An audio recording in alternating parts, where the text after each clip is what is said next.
G'day friends and fans, welcome to Dave Talk Stuff Ukraine War Update for the 9th of June 2026. I'm your host, the author, David Applegate. As the war continues, I'll continue to bring you reliable coverage from both sides of the conflict. I'm not going to apologise for bringing you news from both sides of the conflict. You can make up your own decision what is true, but I'm telling you, there's no good side. The Europeans acting belligerent. The Ukrainians are acting insane. And the Russians are desperate. We're desperate for approval. And Europe is only involved in Ukraine just to get at Russia. I mean, this is all childish at its core. And if you can't see how childish and petty left-wing politics has become, then I just pity the fool. All right, so the North has been hit harder than usual. I think that's because it's retaliation for Ukrainians' attacks on Belgrade. Ukrainian positions coming under increasing drone attacks in the north. The Russians making very little progress, but continuing in Kupiansk. Again, it's not like Call of Duty. The Ukrainians are dug in. They're not going to. They're trying not to be forced back. They're refusing to be forced back. And the scale of the conflict isn't. It's spread out. But as we see, the Russians are making progress here, pushing hard to come up on linemen to cut off, as I said, when they can't take it head on, they will come from multiple directions. Taking this vital road will collapse at least part of the defense here. The Ukrainians still will rely on drone deliveries, increasingly so. They've been working on, and so has the Russians, delivery drones. What, you think those Uber delivery drones were developed for Uber? Those are just the test models. It's all to do for war. All those drones, all the big contracts. Where do you think Google makes most of its money from? Yeah, drones, drone contracts, military contracts for data. All right, Kremlin still holding on. But in other areas, there has been advances. No. Though these towns still holding on, but the Russians have advanced and moved north and south, slowly absorbing this, slowly pushing out from here, but not completely without resistance. And in some areas, they are completely stalled. Sort of. Russia has taken more territory in Koshnikovia. Now, according to Russian news, there's 500 troops surrounded. I think they're talking about this area here, that refuse to surrender. But I don't see. They're going to hold on. And they've been holding on for weeks now. So, actually months. So they're probably feeling no reason to give up and no reason to leave. In their eyes, they're saving Ukraine. And in Russian eyes, they're liberating Ukraine. So you just have the rock and the hard place, and they're just going to grind each other down. So some, but very little progress in other areas, as I said. But as you can see, they're trying to go around, open up multiple fronts, taking the land. And as you can see here, Nova has fallen and Velinsko has fallen, and they've advanced here. As I said, that bridge, for whatever reason, the Ukrainians wanted that bridge and holding that bridge. Once it's gone,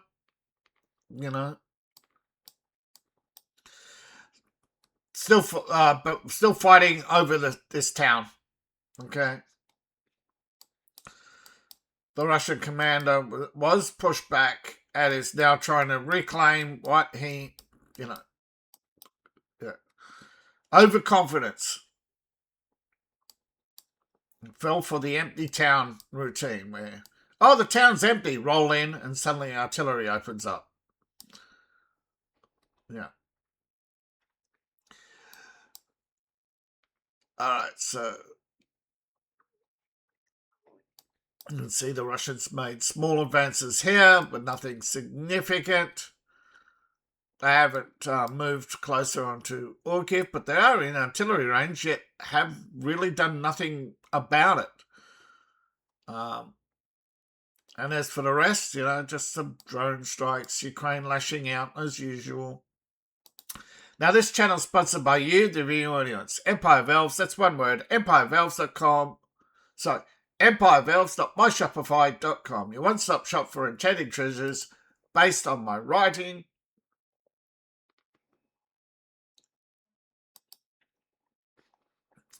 Now, one of the forgotten aircraft of the Russian Air Force, the F-35, the Challenger, that faded into oblivion.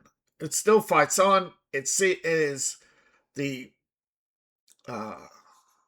F-35 Challenger, the MiG-35, is a failed export model that is currently serving in the Russian Air Force as air defense, part of Moscow air defense.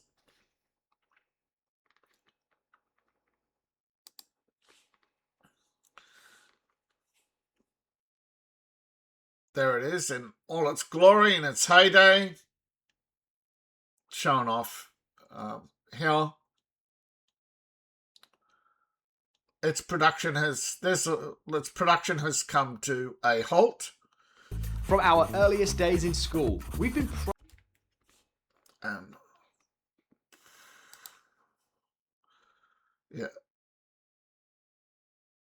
its production has come to a halt. For the Russians, it was ahead of its time. For the rest of the world, it was just Russia playing catch-up. It never really took off in the imagination of Russians like the MiG-31. And in many cases, it's just a glorified MiG-31. And it never reached the distinction or export of other aircraft levels of, say, the Su-27 or the MiG-31. Or, in fact, a lot of them are only most of the exports are Su-35s. I think Egypt turned it down recently. Russia was trying to sell off some of its 35s, try and recover development cost.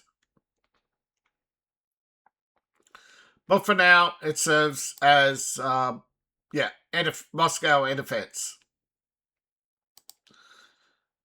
Using its advanced air-to-air just to knock out the what's it called? But nothing but a prototype. Although it did enter service as a production model. Yeah, there's 8. Yeah, there were 6 ordinary aircraft and 2 two-seaters. I think 8 in all. First flight 9 years ago. It's still in service, still flying. They haven't lost any, but yeah, not even India. Yeah, no one wanted it. This was one of those wasn't advanced enough to justify a purchase, particularly with the cost. Um, Most of it is demonstrator model. I think only 2 fly combat roles out of Moscow Air Defense, but they use R-73 air-to-air, which is specifically built for the MiG-35. Another problem, but it was capable of air launch. But that the Grom was repurposed to the Kinzhal and refitted to the older MiG-31. The problem with developing new technologies is sometimes you just have enough of the old and you don't have any real threat on the horizon. There was no urgency. Russia put it on the back burner and eventually poured money into just smaller conflict. And even that was, well, Syria turned out to be a disaster, which why everyone in Ukraine thought they could kick Russia around. But part of the reason why Russia's so fierce is the loss in Syria. Though part of that loss was its lack of forces, lack of seriousness in its forces in Syria to defend a government they seriously were only defending Iranian interests, not Russian interests, and the Americans were directly defending their interests. And Russia not wanting a direct conflict with America just eventually could not find any way to geopolitically unseat America from Syria. And eventually the mercenaries, the so-called freedom fighters, took Israeli money and were able to make large arms purchases from Turkey, allegedly, and overwhelm the Syrian army. Once the general realized, that it was over, that was it. They just bought time for Assad to leave before making arrangements for the transfer of power, leaving the Russians without a major ally in the Middle East and Iran with one less proxy, although they are trying to get back at Israel through Lebanon. And Russia has not got any. Russia's really got no reason to support Iran, other than they don't want an American base on their southern flanks. Well, sooner or later, Iran, maybe not this government, maybe next one or the next one. It's inevitable. Okay? It's inevitable. Right? Iran's collapse is inevitable.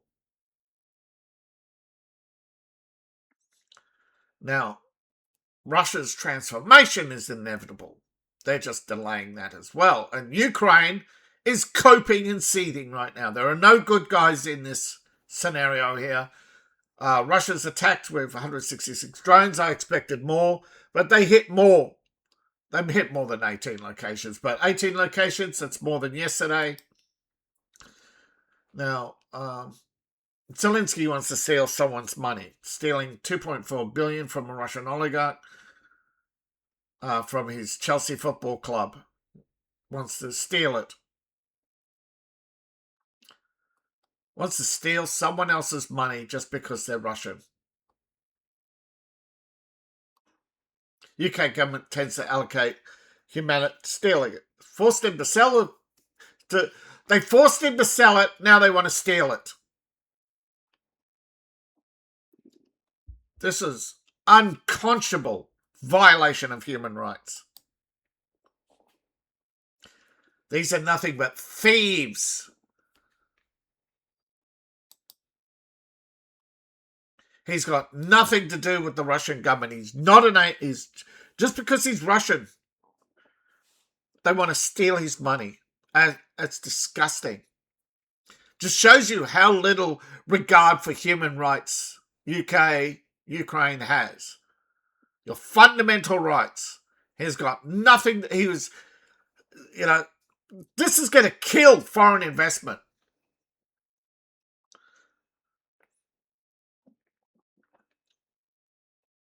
Now,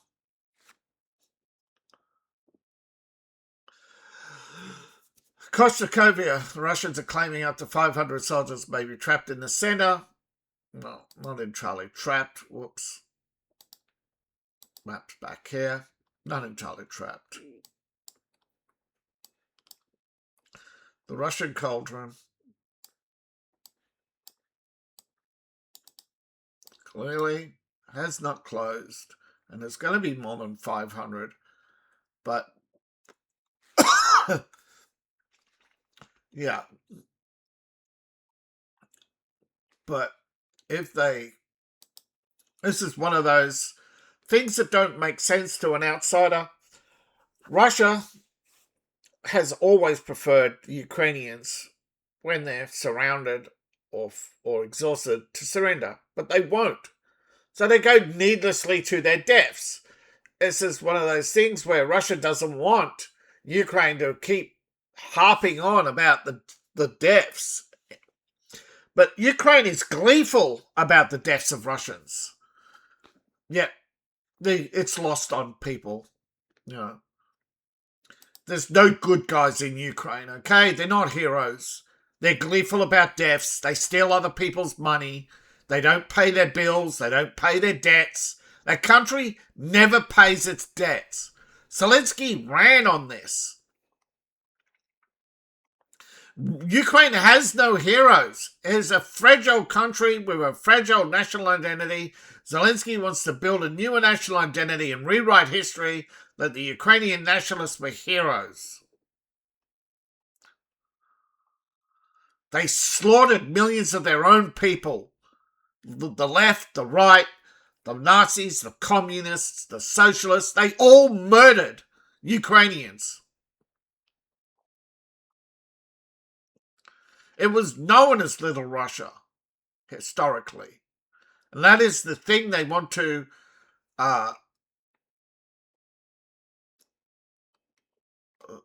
and a lot of them were foreigners, not Ukrainians. There were Brits, there were Scots, there were Russians, there were other Slavic peoples. Ukraine is one of those problems, is that it has no national identity in that. So Ukraine, the reason, why is he doing it? Well, so he includes himself, of course. It's all about him. Every heroic mural has him in it. I'm the hero of Ukraine. That's what it's all about. These heroes of Ukraine, nationalist figures, it's all about him and his permanent legacy. I'm telling you, it ain't going to go well for Ukraine. May not be immediate. May take generations, but eventually, and people will start. This is why people are going to notice. They notice, right? And they're going to notice more about these ethnic minorities who rise to positions of power in countries they have no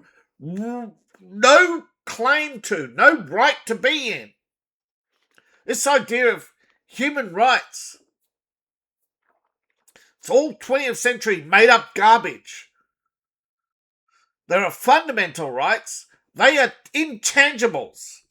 So these are your thoughts and your beliefs that no one outside should regulate or tell you what's right and wrong beyond the fundamentals. Like you have no right beyond your circle.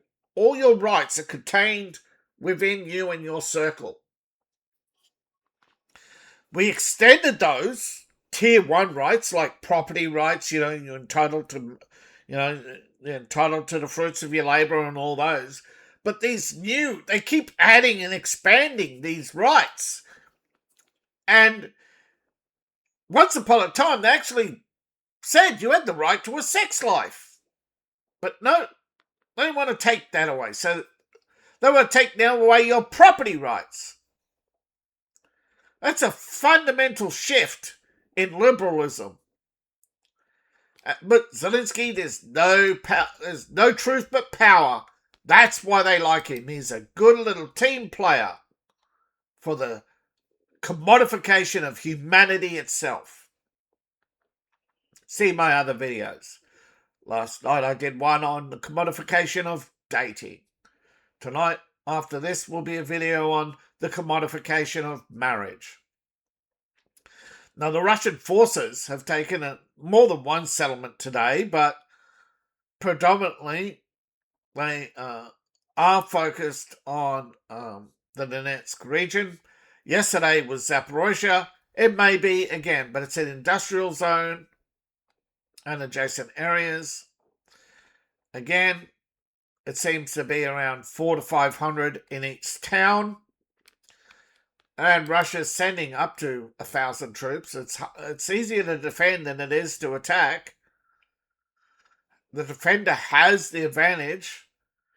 The Ukrainian militants, there are multiple militants. There's not, but 500 in Kostokovia, yeah, that's, well, after casualties, puts it estimated between 350 and 500.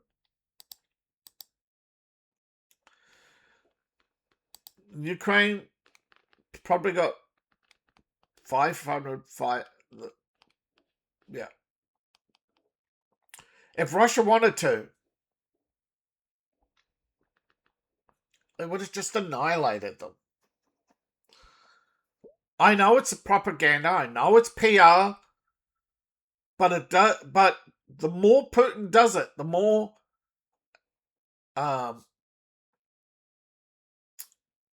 even if it is a performance, the more the Russians feel comfortable with this war, and the more Ukraine feels uncomfortable with this war. It's not going to hold forever. The PR that Zelensky had is starting to crack. He has a Nazi fetish. He has a self-glorification fetish. He has an obsession with other people's wealth, which is beyond normal. He wants governments around the world to start stealing from Russia and give it to Ukraine. I don't care if you're at war. You don't have the right to other people's money, full stop.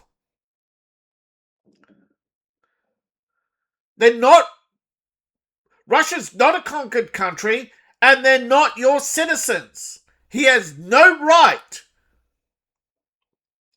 in the UK to steal on behalf of other countries is a gutless act because they're hiding behind America. They expect America to defend them at any cost or any price from any consequence. That is gutless at its fundamental core. It's an absolute act of a coward to hide behind, to throw rocks at someone and then hide behind the bully. America was supposed to be the defender of the free world, not the bully of the free world. But Europe wants America to be the bully that they control, that they puppet. But we're your latest training partner. You need us. That's how much they care about human rights. Money, money, money. Using money, wealth, power, and privilege to manipulate and control others. It's why so many Americans don't want anything to do with Europe in the first place. Heck, it's why they stopped European migration, or the troubles in the 1920s, that the latest wave of America said enough with migration. Well, look how well that turned out for you, eh? The gutless Democrats and their gutless cronies in Europe. It's all about power. It ain't going to work well for you, bro, because anything you can do, others will do. Just like Iran with the Strait of Hormuz, Yemen is now wanting to control the Red Sea. Yeah, Europe. See, that's where your negotiations get you, Europe. More trouble, not less. Now, of course, Sweden and Denmark want to control the Baltic to shut out the Russians. Yay! We're going to march to World War III. All because of bloody Zelensky. Thank you all for watching. Please like, share, and subscribe. And it is his fault, by the way. He could have signed a peace deal not once, not twice, but thrice. Heck, we didn't even need a war. When he was elected, all he had to do was honour the Minsk Accords. Thank you all for watching. Please like, share, and subscribe. Please support the channel. Support me on Ko-Fi, Patreon, buy my books, buy my merch. All my links are in the link tree description below, in my profile. Scan the QR code on the screen. Appreciate each and every one of you. Thank you for your support, even if you just click the like button. See you in the next video, and bye for now.